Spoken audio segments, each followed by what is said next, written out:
اكله مش طبيعيه، في الغدا شغاله، في العشاء شغاله، بكبده ضاني شغاله، بكبده بلدي شغاله، بكبده مستورده شغاله.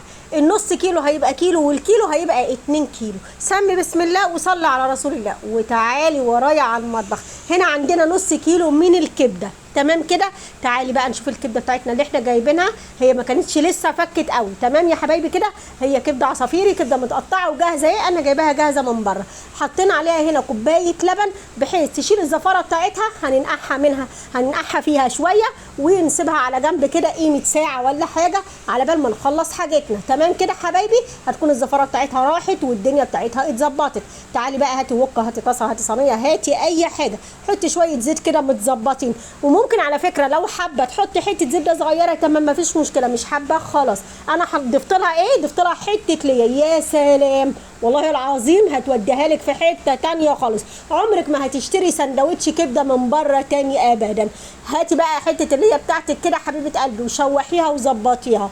يلا بقى سمعينا ايه كلمه حلوه، سمعينا الصلاه على النبي، سمعينا اي كومنت حلو كده منك. وما تنسناش في اللايك والشير، واوعي تنسي تعملي صاحبتك منشن عشان تعمل سندوتش كبده لجوزها اول ما يخش من باب الشقه، تمام كده حبايبي.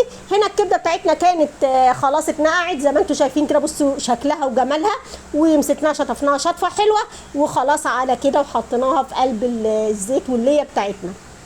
تفضلي بقى شوحي على حد ما توصلي للمرحله اللي انت شايفاها ديت.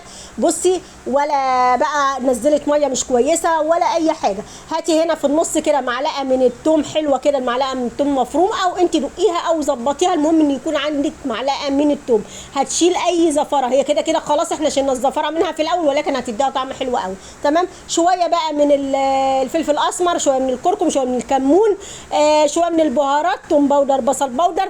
بصي بقى ظبطيها زي ما انت عايزه، هتديكي حته طعم بقى رهيب رهيب رهيب. شويه من الملح، واوعي تنسي عصره الليمونه، انا لسه ما نزلتهاش، ماشي يا بنات. وهنا بقى كنت مظبطه بقى شويه فلفل كده متقطع صغير كده زي ما انت شايفه.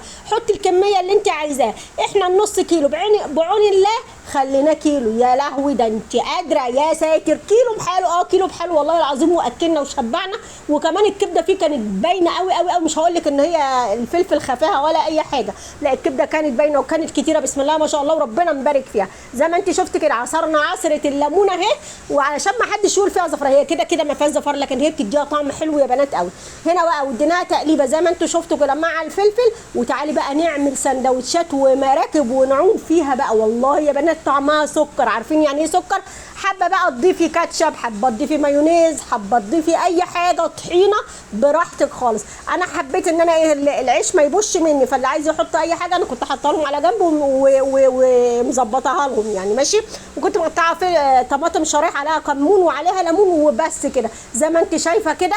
اللي حابب يحط بيحط. بص بتخليها تحفه تحفه يا بنات. وكنت محمره بقى بطاطس اهي زي ما انت شايفه كده. تقدري تعملي السندوتش او السندوتشين على حسب في طبق لكل واحد، وتحط له شويه بطاطس على طماطمايه. بص بقى والله اكله بسيطه جدا جدا جدا، ما كلفتناش حاجه يا بنات زي ما انت شايفه كده. تعالي بقى نحبشها كده. ماشي. انا مش عايزه احط لهم فلفل حار كتير عشان ايه ما يتعبوش، تمام كده حبايبي. دي الاكله بتاعتنا. لو عجبتكم بقى الاكله بتاعتنا النهارده البسيطه الجميله الرقيقه، فعلا هي والله اكله رقيقه جدا وطعمها كان زي السكر يا بنات.